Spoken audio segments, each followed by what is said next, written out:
Howdy, this is Mackenzie Franklin from SideGameLLC here in Colorado Springs, Colorado. Today we're going to continue the top 100 games of all time, going from number 60 to 51. Let's get started. Number 60 is a small card game, Arboretum. In this game you're going to be making tough decisions, adding cards to your hand, deciding which ones to play, and which to discard. So my favorite part in this game is the tense decisions, the tough choices you have to make every single turn as to what to keep, what to give, because at the end of the game, those cards in your hand will allow you to score the cards in front of you. I really love also this nice little touch where you will be picking trees at the start of the game. I think that's a lot of fun. You get to pick the color you like to use, and it's just a blast. I really like that little touch. But love the tense decisions. Arboretum, great card game. Number 60. My number 59 is Heaven and Ale. In Heaven and Ale, you play a group of monks, and your job is to collect tiles around the board in order to generate money and generate materials, because at the end of the game, you're going to be using those materials to score points. However, you only will score using the lowest material you have. You could do some conversion at the end, but it's really about getting all of those materials up in order to have the best score at the end. So I really like the decisions in this game as well. It uses a track system where you can go as far along as you like and pick up the pieces where you land, but once you go, you cannot go back anymore. There's also this really cool mechanic, which is my favorite thing about it, the scoring discs. So every time you go to one of these spots, you'll take one of these discs and place it on your board to activate a once per game scoring opportunity. Now, once you use it, it's done, and it triggers the tiles on your board of whatever type you choose. So I really love this system and how the scoring discs themselves are also a limited resource, just like the tiles. When you use a scoring disc, it's going to trigger all those tiles, but if you use it at the incorrect time, it might put you at a huge disadvantage. But if you put it at a great time, it could allow you to activate more of those scoring discs than any other player. So I love the tense decisions in this one. That's Heaven and Ale. My number 58 is Codenames. Now, specifically, Codenames Duet, I think, is the superior version of this game. In Codenames Duet, you're going to be constantly giving clues to one another and trying to cooperate to find all of your words by stringing along a clue. You might say something like bicycle 3, and that might relate to 3 words on the board. Now, I love the duet version in particular because everybody is constantly thinking about what the board state is, and you're giving clues, and you're trying as positively as you can to get something that will get your partner or partners to get the correct answer. So I love the cooperation in this, and my favorite aspect of this game is just the fun factor. It's a lot of fun thinking about connections and whether they do play out or they don't play out. Finding that correct connection can lead to a lot of laughter, and it's a lot of fun. I play this a lot with my wife, and we are not very good at it, but we really enjoy it. And I think that's probably has part to do why I like it so much. It's a great time. It makes for a lot of fun memories. So that's my number 59, or 58, Codenames, specifically Duet. My number 57 is Wingspan. I have a quick caveat on this one. For Wingspan, I really like it with the Oceania expansion.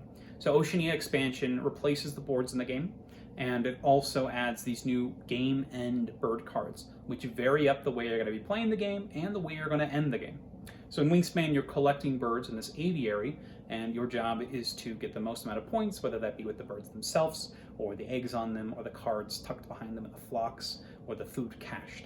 You also have some round objectives that you can fulfill during the game, as well as end game bonus cards, and those, like I said in the Oceania expansion, those game end bird cards. So I really enjoy the variety of cards in this game, and the Oceania expansion, I think, is the way to play. It adds a new resource that lets you play more cards, which is super exciting, because you're able to play some that you might not have played before. It allows for variance in where you're playing those cards, because there are benefits to playing them in the top, middle, and bottom rows by paying the Nectar Wild resource. And there's also a lot of fun with activating the different new areas, because it allows you to gain a little bit more control of the game. So I really like Wingspan with the Oceania expansion, and I can't recommend this one enough. It's gorgeous production. It's fantastic. So that's Wingspan with the Oceania expansion, my number 57. My number 56 is a party game called When I Dream. Now, When I Dream is all about giving clues to the dreamer, someone in a blindfold, and the people giving those clues are trying to either help that person get it correct, the cards they're guessing, or they're trying to get them to get it wrong.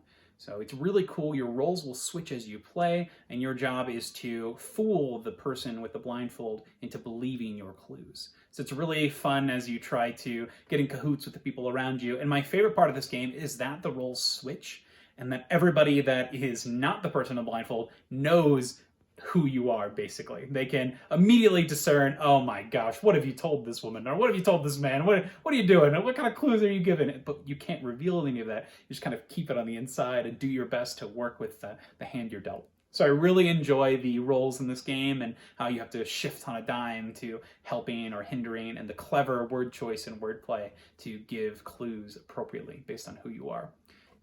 Also, in addition, I actually use this game to propose to my wife. Because of the blindfold involved, I was able to, get her eyes closed. We dimmed the lights, and we were able to get the whole family there. It was fantastic. So I will never get rid of this one. And thankfully, the game itself is awesome as well. Fantastic game, great memories. This is When I Dream, my number 56. My number 55 is a huge one. This is Tidal Blades. So Tidal Blades Heroes of the Reef is a worker placement game where you're going to be going around completing challenges in order to become the next Tidal Blade. So the Tidal Blade is a defender of the reef. It's a champion, and your job is to slay monsters at the fold, the barrier between your civilization and the monsters that await in the depths. So the whole premise of the game is you're going to be collecting these dice, upgrading the dice, and using them to either slay monsters or complete challenges. Now, my favorite part of this game is actually the customization. So starting from the very beginning of the game, you're going to get these 2 cards called synergy cards, and you'll pick one that'll give you a really awesome power. And as you play, you can upgrade your stats on these dials, and every time you upgrade one of them, the synergy stat, you'll actually get more of these special ability cards. So you can choose how you want to build your character as you play, and those synergy cards, I think, add a level of personality and customization that really take us above everything else. And there's one of these factions in particular that can actually use the synergy cards from other players, so you can get even more varied combos. So I really like Tidal Blades, Heroes of the Reef. Fantastic production and a fantastic game. So that's my number 55. My number 54 comes in a much smaller box, and that is Seven Wonders Duel. On Seven Wonders Duel, you play as competing civilizations working to either win the game by constructing your wonders and having the most victory points, or by winning automatically in a military victory, a science victory, or a Senate victory. So I really love the drafting mechanisms in this game. You'll be taking from this Mahjong-esque pile of cards where they're stacked on top of each other, and you only have access to the ones on top. In addition to that, the choices that you're making, whether you're building the card or ditching it for resources or using it to construct wonders, you have lots of choices in the base game alone, which I think adds to this game's replayability. Now, my favorite part about this game are those alternate win conditions. You have the science victory, the military victory, and with this new expansion recently, there's a Senate victory that you can take as well. And I really enjoy that. I love putting pressure on the opponent to make plays so that they have to work around those auto wins. I love that. I love being able to master multiple of them at the same time, and winning that way is very satisfying. I don't think I've actually ever won using the normal point strategy, because I normally go for those instant wins, and I think it's just a lot of fun to kind of put your opponent in those situations. And now the new expansion is fantastic. It adds that third way, the win by Senate majority, and it also adds these really cool new, I think they're called plot cards or exploit cards. The way they work is you're kind of sacrificing 2 turns, but in return you get a super powerful effect that you can use at a moment's notice. And this can really help with swinging for those auto wins, and I think that is super fun to kind of play. And they're strong enough to where you do kind of want to prioritize them, but maybe you have some other choices that might be better in the moment. So I really like Seven Wonders Duel. This is, if you were to get a 2-player game right off the bat, this would probably be my recommendation. A whole lot of great game in a small little box. So that's Seven Wonders Duel, my number 54. My number 53 is a different kind of civilization in space. So this is Roll for the Galaxy. It's a dice-based space civilization game we're going to be using your dice to activate abilities and build up these new planets and developments, and then ship goods on those planets to make money and points and really make sure that your engine is working the best you can. So I love the dice in this game, I love the tiles in this game, but my favorite part is actually how you explore in this game. Whenever you explore, you're going to dig into this giant tile bag, and you're going to be grabbing tiles, and the tiles are double-sided. You can use them for planets you're making, which will give you new dice, or you can use them for developments, which are special powers or endgame scoring. So I love that choice on the tiles that you have to pick. And my other favorite thing is the way that you can really mitigate your luck on this is whenever you take that explore action, you can actually get rid of any tiles you don't want and really get an engine you really enjoy. You can get rid of the tiles and draw that many tiles plus one from the bag. So you're able to kind of pick and choose and sift through tiles that you don't think are very good and really make the best out of your civilization. So kind of build your combos based on what you find and what you see. So I really enjoy that part of this game. That's my number 53, Roll for the Galaxy. Number 52 is very similar. This is Race for the Galaxy. So Race for the Galaxy is very similar, same game, almost same thing exactly. The phase structure is very similar as well, but this is all card-based. Now, unlike the dice game where you are going to be using the dice to activate stuff, in this game you are using cards. But the cards are all multi-purpose because in order to play your planets and your developments, you have to pay other cards in your hands. So every card is useful, which is really cool. I really like the way that you choose the phases in this game. You're going to select an action card, and if you're the person who selects that card, you get a bonus to whatever you're doing, which is cool. If you're looking for new cards, you can draw out 7 and pick 1 that you really need, or you can draw extra cards. When you sell, you could potentially get double victory points, or when you settle, you get to draw extra cards after you do so. I really love the game flow in this. I love the different abilities. And my favorite part are the cards themselves. They're also varied in their abilities, and the way you read them is really, really intuitive and helpful. So on the side of each card, you have a phase number, and then that phase number will have the effect on it. And so you can clearly see when the effect is going to take place. The iconography is a little bit challenging to read at first, but I think it's very helpful, very intuitive, and I really enjoyed this game. So it takes a little bit of the lead from me for Roll because of the usability of every card in your hand, and I like the flow of this game a little bit better. So that's my number 52, Race for the Galaxy. And the last game on today's list is my number 51, Imperial Settlers, Empires of the North. This is another card game where you're, go figure, creating a civilization. But in this one, you have this cute artwork, you're controlling a single faction of people, and you have a pre-built deck. And I think that's where this game really shines, is every faction you use feels completely different. You have an objective that you're going for, and it's up to you to figure out that objective and do it the best you can.